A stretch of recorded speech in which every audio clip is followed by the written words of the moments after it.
Nakakaiyak, nakakakilig, Nakakatawa, nakakainla. Pamana, The Story of the Sisters.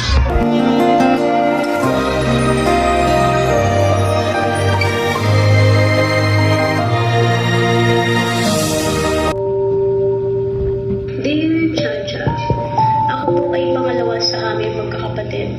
Gusto ko lang pong ikwento ang istorya ng buhay naming magkakapatid. Apat po kami at may sarili-sarili ng pamilya, ngunit hindi magkasundo dahil na rin sa idwaan namin patungkol sa lupang iniwan sa amin ng aming magulang. Miss Chacha, maayos kaming pinalaki ng magulang namin. Pero dahil sa mga manang naiwan ng aming magulang, yun ang naging dahilan upang tuluyang masira ang aming pamilya.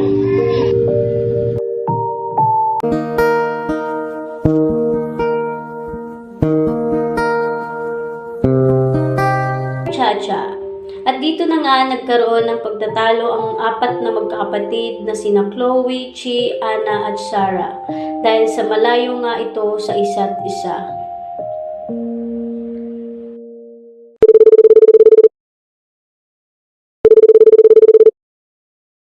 Hello, nakausap ko na si attorney. Inaasikaso niya raw lahat ng mga papeles. Nasaan na ba kayo? Kayo na lang ang hinihintay. Hindi ba kayo magpagantay, ha? Alam niyong malayo ang lugar namin. Alam kong malayo kayo, pero sana maintindihan niyo yung pagod ng tao pagdating dito. Ayoko si attorney pa ang maghihintay sa inyo. Dahil ako ang nahihiya kay attorney. Aba, mahiya naman kayo. Malapit na kami. Alam mo naman traffic palagi dito sa metro, di ba? Pati ba naman sa araw ng libing nila mama, late kayo? At di pwede ba, huwag kayong magtalo-talo para kayong mga bata na nag-aaway-away? Hindi ba pwedeng mag-usap kayo ng maayos? Hindi yung pinapakita nyo kung anong ugali meron kayo. Darating ang umaga, ito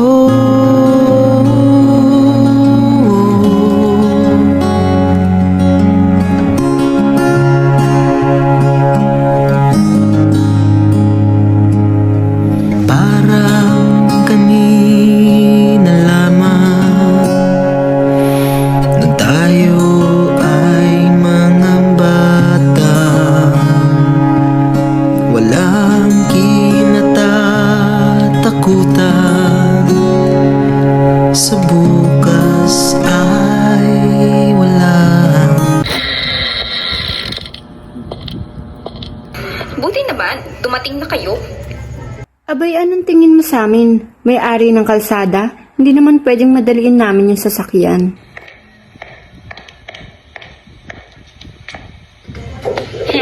Sa tingin nyo, kanino kaya nila ipapamana ang mga lupain?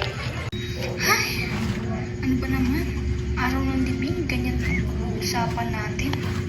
Maganda nang mapaghandaan, lalo na mas malaki na itulong ko para umasenso ang business sa Manila. Basta, ang alam ko lang, ako ang hindi umalis sa bahay na to para alagaan sila mama.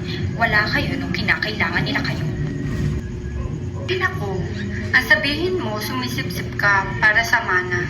Tama na yan. Ngayon na lang kayo nagkita-kita ulit.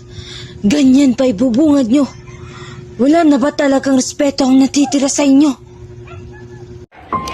Chacha, sa mga araw na lumipas, mas lalong gumulo ang aming relasyon. Nawala yung respeto namin sa bawat isa, na umabot na sa puntong hindi na namin maisip na kami ay magkakapatid pa pala. Dahil na nga sa pamana ng naiwan ng aming magulang, halos madurog ang puso ko dahil yung pamilyang dapat na ay nagtutulungan at magkakampi sa mga panahong sinusubok ng problema, kami pa itong hindi masandalan ang bawat isa.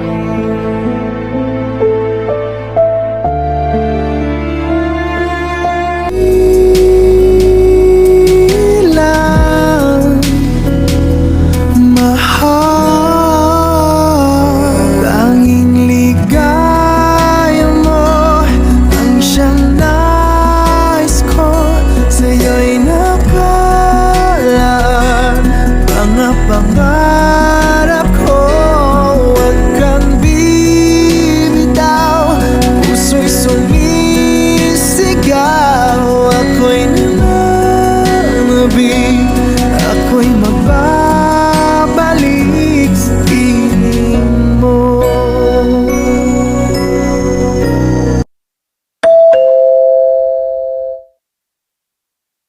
andito na po pala si attorney. Sige, attorney, pasok po kayo. Andun na din po sa sala yung magkakapatid.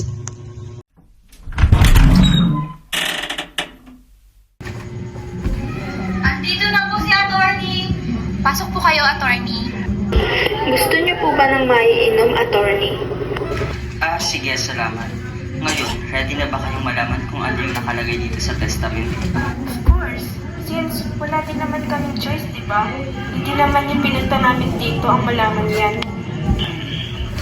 According dito sa last will and testament ng inyong magulang, lahat ng lupain ay pinagbenta sa gobyerno upang magamit sa public services and ang perang binayad ay ito-donate sa nasabing charity.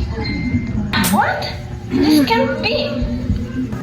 How about the business in Metro? The shareholder sells the position to the other party members. Ibig sabihin, wala nang karapatan ng mga magulang niyong ipa-inherit ang position sa kahit na sinong anak. Ang perang napagbentahan ay kailangan i-donate sa charity. Ito ang nakasulat sa legal document. How about the house? The title of the house was named after Miss Gloria Roque. Ano? Kay Manang? Yes, dahil yun ang nakalagay sa will and testament. This happened. Saan na tayo pupulutin ito? Teka lang, attorney, ha? Paki-explain nga sa amin kung paano nasali sa usapan ng gobyerno dito. It's our private property.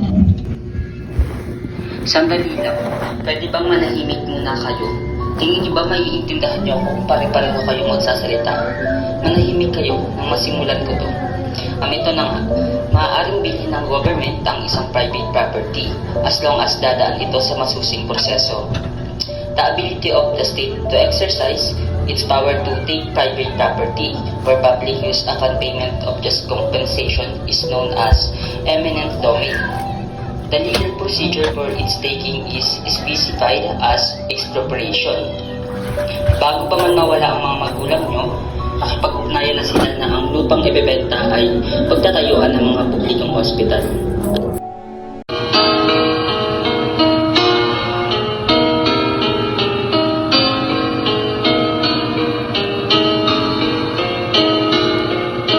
Panapanahon ng pagkakataon, may babalik ba ang kahapon?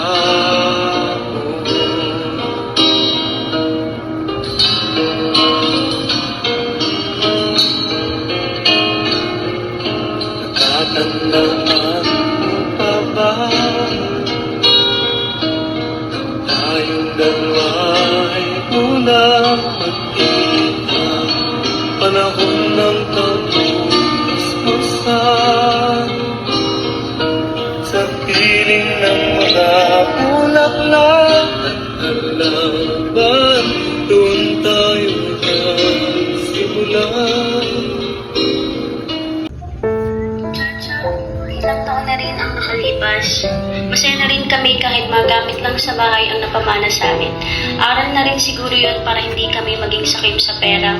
Ang lupang binenta ngayon ay natayuan na ng pampublikong ospital. Diyan po nagtatapos ang aming istorya. Maraming salamat po at sana may kapulutan kayong aral mula sa amin. Nagpapaalam.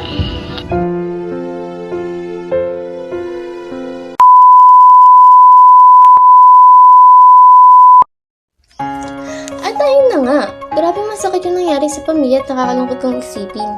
Kasi yung kayo na lang yung magkakapatid yung naiwan tapos hindi pa kayo magkakasundo. Eh kayo ba, DJ Jaja? DJ Ninya at DJ Jaja? Donasyo ba yung ganito sa inyong magkakapatid? Hindi pa partners wala din naman kaming pag-aawayan. Hindi, joke lang. Goods pa naman kaming magkakapatid kaya thankful ako. Ay, true friend. Pero sa totoo lang, ang dami ko nang naririnig na ganyang story. Aminin! Pero kahit ganun nangyari, naging okay naman sila, friend.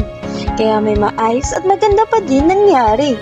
At least now, magkakasundo na sila at tinanggap na nila yung isa't isa. Yun lang ang importante, di ba? Ay, true. Ayun na nga, bago pa umabot sa iyakan ng inis, gusto namin magpasalamat sa lahat na nakikinig sa amin ngayon. Laging tandaan na hindi material na bagay ang kailangan para maging masaya ang inyong pagsasama. Muli, ako po si DJ Rob. DJ Chacha. DJ Gladys. At ang inyong DJ Ninya. Dito lang sa Radio 1.10, ito ang kwento mo, bida dito.